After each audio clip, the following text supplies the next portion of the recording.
Hello dear students, our today's topic is cash book. Last class में हमने cash book type simple cash book, double column cash book, triple column cash book ये discuss किया। Simple cash book के अंदर cash का column रहता है, only cash. Double column cash book होगी तो उसके अंदर कैश एंड डिस्काउंट का कॉलम रहता है। ये बात अपन ने की थी, कैश और फिर डिस्काउंट का column. Okay, triple column cash book में कैश, बैंक और डिस्काउंट के कॉलम रहते हैं। एक बैंक का कॉलम और ऐड हो जाता है, तो बैंक का जो कॉलम है वो ट्रिपल कॉलम में ऐड होता है। इसमें डिफरेंस ऑफ ओपिनियन है।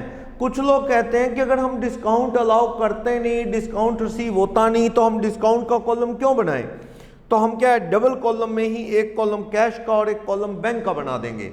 तो ऐसा होता है कि आप दो ही कॉलम बनाएं, कैश और बैंक का। लेकिन अगर हम सीए पॉइंट ऑफ व्यू से हमारी बुक्स की बात करें तो इसमें डबल कॉलम में कैश और डिस्काउंट का कॉलम है। वो कहता है ये कॉलम बनता ही है, थोड़ा बहुत डिस्काउंट रिसीव या अलाउड होता ही है। ट्रिपल कॉलम बनानी पड़ेगी अगर आपको कॉन्ट्रा करनी है, कैश के साथ बैंक का अकाउंट बनाना है। तो टाइप अगर मैं मेन कैश बुक की बात करूं तो इसके अंदर एक कॉलम कैश का, एक कॉलम डिस्काउंट का और एक कॉलम कैश, डिस्काउंट और बैंक का ट्रिपल कॉलम में हो सकता है। ठीक, सिंपल कैश बुक तो जस्ट लाइक अदर अकाउंट है, बस एक account cash receive, cash paid, closing cash आ गया। कैश का कभी भी क्रेडिट बैलेंस नहीं आ सकता, अपन ने बात की थी। कैश का ऑलवेज क्या होता है, डेबिट बैलेंस होता है, ये अपन ने बात की थी। ओके, फिर अपन ने डबल कॉलम कैश बुक की बात की।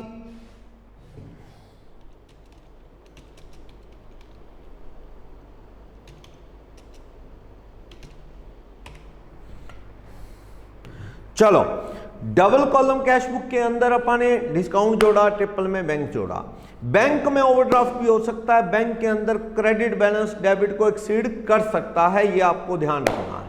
डेबिट साइड कम हो, क्रेडिट साइड ज्यादा, यानी ओवरड्राफ्ट भी बैंक में फेस करना पड़ सकता है। लेकिन कैश में हमेशा कौन सा बैलेंस होगा, डेबिट। और डिस्काउंट का उनका टोटल लगाना नहीं, मैंने आपको कहा था। डिस्काउंट में क्या होता है, डिस्काउंट के अंदर डेबिट साइड अलाउड है, क्रेडिट साइड रिसीव है, तो वो कौन से अकाउंट में जाएंगे आगे, टोटल करके बैलेंस ना निकाल देना, गलत हो जाएगा। एक इनकम है और एक एक्सपेंडिचर, बैलेंस कैसे निकाल दोगे? डेबिट का टोटल कहां जाएगा, वो डिस्काउंट अलाउड अकाउंट में to sundries as per cash book. और क्रेडिट में जो डिस्काउंट रिसीव है, राम को पेमेंट देनी थी 5049 दिए, तो आपने बाय राम डिस्काउंट कॉलम में 100, कैश कॉलम में 49। ये डिस्काउंट रिसीव है, ये कहां जाएगा, डिस्काउंट रिसीव अकाउंट में by sundries as per cash book करके। यानी डिस्काउंट अलाउड डेबिट में जाएगा लेजर में, डिस्काउंट अलाउड अकाउंट में, और जो क्रेडिट में डिस्काउंट है कैश बुक का, वो डिस्काउंट रिसीव अकाउंट के क्रेडिट में जाएगा, sundries as per cash book, इस तरह। जबकि कैश और बैंक का और कोई अकाउंट नहीं बनता। कैश का डेबिट असेट में, बैंक का डेबिट बैलेंस हुआ तो सेट, क्रेडिट हुआ तो लाइबिलिटीज में। ये अपनी तीन तरह की कैश बुक। फिर अपन ने पढ़ा पैटी कैश बुक।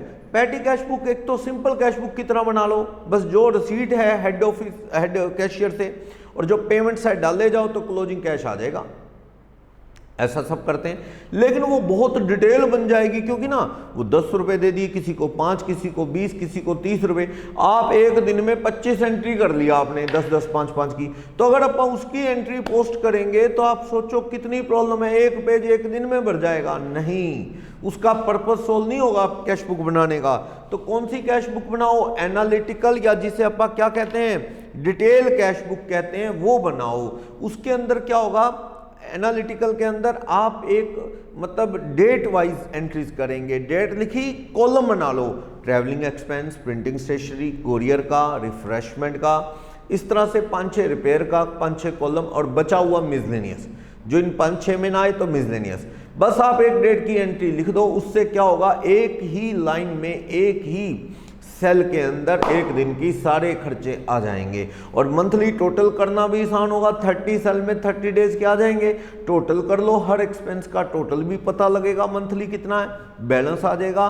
तो ये लास्ट में अपन ने बना के दिखाई थी। हालांकि इसका फॉर्मेट आप अपने हिसाब से सेट कर सकते हैं, क्योंकि ये कोई मेन कैश बुक की तरह हर कोई सेम बनाता हो जरूरी नहीं है। इसका जैसे ठीक लगे फॉर्मेट बना लो, क्योंकि मेन कैश बुक तो हर किसी ने बनानी है, उसका एक प्रिंसिपल फॉर्मेट है। पैटी कैश बुक तो आपने एडिशनल बनाई। और पूछे कि पैटी कैश बुक में क्लोजिंग कैश बचा कहाँ जाएगा, तो रियल अकाउंट है, कैश है, वो भी दो कैश आएंगे बैलेंस शीट में। एक तो मेन कैश बुक का लाखों हजारों रुपए और एक पैटी कैश बुक का 500-700 रुपए, वो भी रियल अकाउंट है। और जो पैटी कैश बुक में एक्सपेंस है वो एक्सपेंस ही तो है, वो P&L में जाने, उसमें क्या डाउट है, वो भी एक्सपेंस है, बस छोटे छोटे एक्सपेंस है। मेन कैशियर बड़े बड़े एक्सपेंस कर रहा होगा, जाने वो भी P&L में है। तो मेन कैशियर से पैसा आएगा तो वो अपनी कैश बुक में करेगा by petty cash book 1000, petty cashier to cash account 1000 आ गया, वो इसमें से ही खर्चे करता रहेगा, जो बच गया वो बैलेंस शीट में। लेकिन एक सिस्टम होता है इम्प्रेस्ड सिस्टम। इम्प्रेस सिस्टम क्या था कि पैटी कैशियर के पास इन द बिगिनिंग और एट द एंड पॉकेट में अमाउंट क्या रहता है, सेम। उसके पास इन द बिगिनिंग और एट द एंड पॉकेट में अमाउंट सेम रहता है, जितना खर्चा आप उतना और दे देते हैं। मान लो 1000 पॉकेट में शुरू में है, 800 खर्च हुआ, 200 बचे, तो आपने 800 और दे दिए, ताकि पॉकेट में इन द बिगिनिंग और at the end same amount रहे, जितने खर्च हुए उतने ले लो। ओपनिंग कैश 1000 तो क्लोजिंग भी 1000 होगा। तो ये दैट्स कॉल्ड इम्प्रेस्ड सिस्टम। जो मेन कैशियर है ना, जब पैटी कैशियर, कौन होता है पैटी कैशियर, या तो अलग पोस्ट, आप कभी बैंक में जाना, वहाँ कैशियर 2-3 होते हैं, उनमें से भी एक हेड कैशियर होता है, पूछना कभी भी। हेड कैशियर तो ये है कि वो तो कैश का मेन, भाई हाँ हमारे स्ट्रॉन्ग रूम में कितना कैश पड़ा था सुबह, कितना आया दिन भर में, कितना गया क्लोजिंग कैश, उसका तो मेन कैश बुक टैली करवाने का रोल रहता है। और जो काउंटर पे पब्लिक से डील कर रहे होते हैं वो जूनियर कैशियर होते हैं। ऐसी मेन कैशियर, जब जूनियर कैशियर आएगा, पैटी कैशियर कह लो, अलग से बंदा रखा हुआ है या फिर किसी क्लर्क को ये काम दे रखा है, वो जब पैसे लेने आएगा तो मेन कैशियर उससे पूछ सकता है कि भाई बता कहाँ कहाँ खर्च हुआ, डिटेल जान सकता है कि कहीं ये मिसयूज तो नहीं कर रहा पैसे का, तो वो ये चेक कर सकता है। बाकी ये काम उसका कम हो गया, छोटे छोटे एक्सपेंसेस, अब वो बड़े बड़े अमाउंट को मेंटेन करेगा, छोटे छोटे मेन कैशियर, जूनियर कैशियर या क्लर्क मैनेज कर लेगा। तो ये थी कैश बुक। बस कैश बुक में और कुछ नहीं, मैंने बताया डेबिट क्रेडिट कार्ड से जो एंट्री है उसके लिए पैसा आएगा ऑनलाइन, बैंक डेबिट जाएगा तो बैंक क्रेडिट कर देना, बैंक के थ्रू एंट्री मान लेना। अगर कोई बैंक को कमीशन दिया तो commission account debit to cash या बैंक करके खर्चा हो जाएगा। अब देखते हैं इससे रिलेटेड कुछ क्वेरीज आ रही हैं, देखते हैं। इसमें कह रहा है सर पेज 82 पे MCQ 12 और 84 पे 5। चलो 82 पे 12 क्वेश्चन देखना क्या कह रहा है। पेज नंबर 82 क्वेश्चन नंबर 12 क्या इंफॉर्मेशन दे रहा है, which of the following is the liability of firm, इनमें से फर्म की क्या लायबिलिटी है। First option debit balance of analytical patty cash book. Patty cash book analytical means हम पैटी कैश बुक जो डिटेल बन रही है, तो वो जो कैश बुक का बैलेंस है वो असेट होता है, वो भी रियल अकाउंट है कैश की तरह, वो सेट में जाएगा, गलत कह रहा है लायबिलिटी।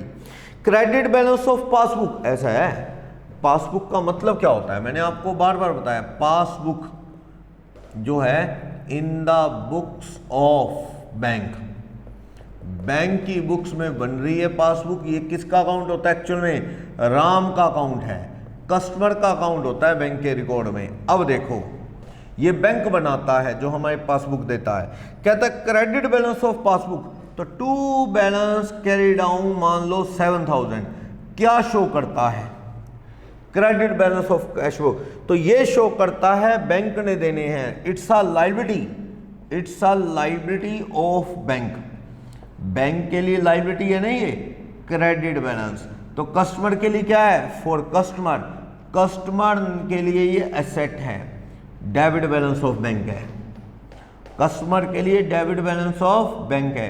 कस्टमर की बुक्स में बैंक का अकाउंट बनेगा तो वो कस्टमर की बुक्स में कैसे बनेगा, कस्टमर्स बुक्स, कस्टमर की बुक्स में वो बनेगा बैंक का अकाउंट, यानी कैश बुक बनाएगा वो, कैश बुक में आप देखोगे वो डेबिट बैलेंस कह रहा होगा, बाय बैलेंस कैरी डाउन, 7,000 रुपये मैंने लेने हैं, इस तरह से होता है। क्लियर? तो बैंक ने देने हैं और आपने लेने हैं, ये आपके एसेट है, बैंक के लिए क्या है? लायबिलिटी। तो इस तरह से आपसे पूछ रहा है इनमें से लायबिलिटी क्या है, तो ये एसेट है, ये लायबिलिटीज नहीं है, ये एसेट है। ओके, तो कहने का मतलब आपको पूछ रहा है 12th में कि इनमें से क्या अपनी लायबिलिटी है, तो ये बैंक का क्रेडिट बैलेंस पासबुक का, ये हमारी एसेट है, ये तो बैंक के लिए लायबिलिटी है। Third, debit balance of bank column of cash book, cash book का डेबिट बैलेंस, ये रहा कैश बुक का डेबिट बैलेंस, तो क्या हमारी एसेट ही है। आगे बढ़ो, credit balance of bank column of cash book, yes, अब ठीक है, कैश बुक में डेबिट की जगह क्या आ जाए, ये रहा टू बैलेंस कैरी डाउन, ये बैंक कॉलम में क्या आ गया है, क्रेडिट बैलेंस आ गया है।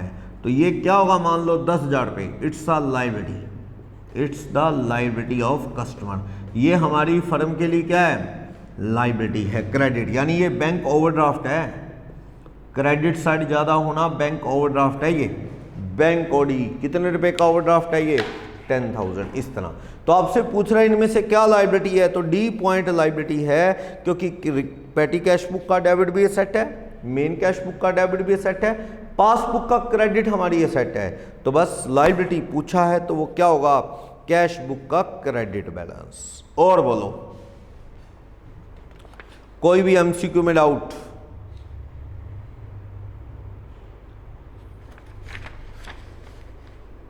ओके, देखते हैं कुछ और एमसीक्यू लगे हुए हैं। ये कह रहे हैं कि 84 पेज पे क्वेश्चन नंबर 5 देख लेते हैं। Question number 5, the balance in petty cash book is a asset, no doubt. ये देखो, जब आप बैलेंस शीट बनाओगे तो वहां पे दो बैलेंस मिलेंगे, कैश बैलेंस, ये तो मेन कैश बुक का मिलेगा जो भी पड़ा है, मान लो ये पड़ा है 2,70,000, एक और मिलेगा पेटी कैश बैलेंस, मान लो 800 रुपये। तो ये एक रियल अकाउंट है और लाइक अदर असेट ये असेट है, इसमें क्या कंफ्यूजन होगी आपको? बताया था कैश नहीं है क्या, ये बचा हुआ थोड़ा कैश है, चलो बचा हुआ कैश नहीं है क्या, ये खर्चा मान लोगे क्या, लायबिलिटी मान लोगे क्या, बचा हुआ है। मेन कैशियर को अपने 1000 दिए, उसने 300 खर्चे 700 पड़े हैं, एसेट है।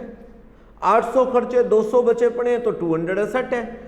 जो 800 खर्चे वो P&L के एक्सपेंस है, उसमें कौन सी बड़ी बात है, उसमें कोई डाउट वाली इश्यू तो नहीं है। चलो और देखो कोई भी डाउट किसी भी क्वेश्चन में कैश बुक के अंदर, बोलो कोई भी डाउट, कोई भी प्रॉब्लम?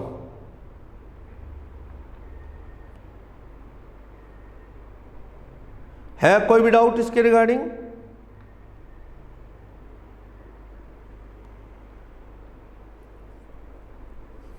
चलो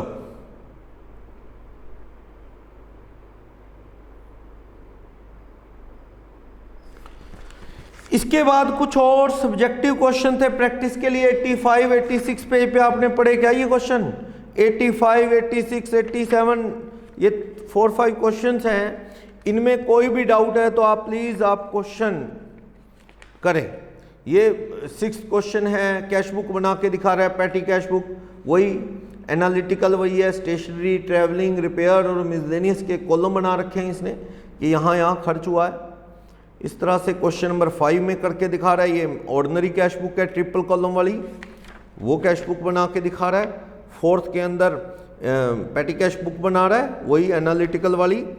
तो आप देखो इसमें किसी भी क्वेश्चन में अगर डाउट है तो आप क्वेरी कर सकते हैं इसके रिगार्डिंग। कोई भी क्वेश्चन नहीं हुआ तो रिप्लाई में। कैश बुक के अंदर तो इतना ही था। कैश बुक में अगर कोई प्रॉब्लम नहीं है तो नेक्स्ट टॉपिक डिस्कस कर लेते हैं हम लोग। बस ये तो थोड़ा रिमाइंड करवाने के लिए, ये टॉपिक तो आप +1 लेवल में पढ़ते हैं डिटेल में, क्योंकि आपको उस वक्त तक अकाउंटेंसी, आप जस्ट फ्रेशर स्टूडेंट होते हैं फॉर अकाउंटिंग, तो उस वक्त ये चैप्टर मैटर करते थे।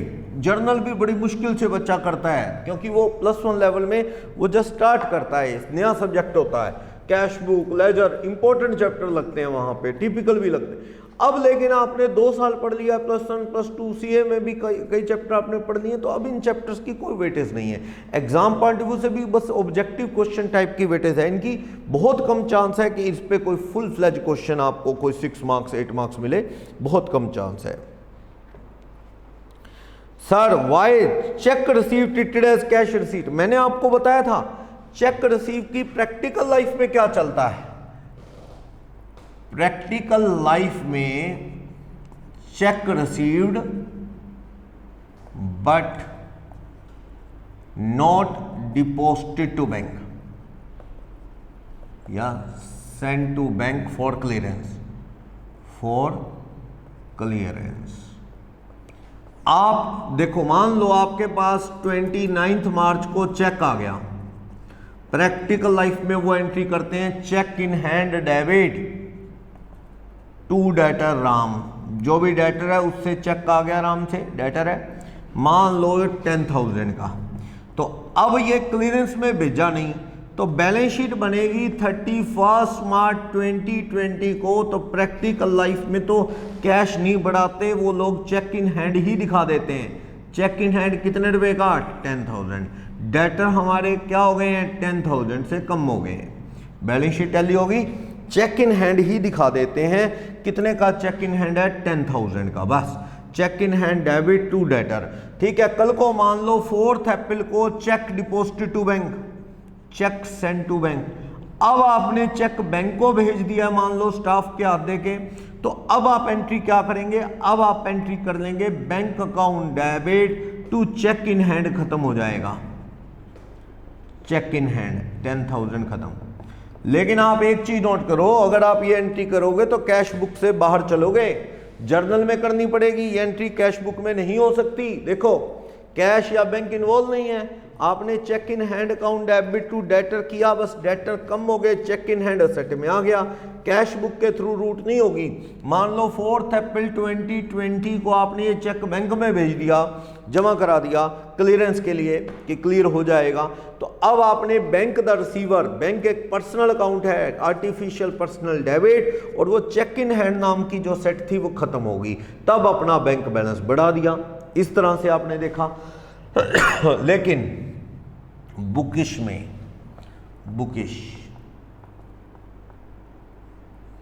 बुकिश पर्सपेक्टिव है, ये बुकिश क्या एंट्री करते हैं? तो ये एंट्री कर देते हैं 29 मार्च 20 को। वो कहता है जी कैश बुक में आए ना, कैश इक्विवेलेंट ही तो है। आप क्या करते थे? अगर कैश फ्लो में आता तो कहाँ लिखते आप? ये एंट्री करते इनफ्लो में। आपने पढ़ा नहीं होगा, बाय चांस +2 लेवल में आया नहीं ये आप इंटरमीडिएट में पढ़ लेते हैं। ये भी पेंडिंग बिल है, मतलब पैसा आने को तैयार है, कैश इक्विवेलेंट है, इसकी भी एंट्री होगी भाई, ये कैश आया डेटर से। ओके, तो कहने का मतलब 29 मार्च को cash account debit to debtor कितने रुपए का आ गया? 10। ये एंट्री कैश बुक के थ्रू रूट करना चाहते हैं, इसलिए ये एंट्री कर देते हैं। ये एक्चुअल में cheque received but not deposited है, उसी वक्त बैंक में जमा नहीं करवाया, नहीं तो बैंक डेबिट कर देते। तो बैलेंस शीट में क्या होगा? मार्च 2020 की बैलेंस शीट में आपके कैश में कितने रुपए ज्यादा दिखेंगे? 10। ये एक्चुअल में कैश नहीं है। मान लो 5 लाख कैश है तो एक्चुअल में 490 कैश है, 10,000 की वो चेक स्लिप पड़ी है, कैश इक्विवेलेंट मानते हुए कैश में पड़ी है। डेटर कितने कम हो गए हैं? 10।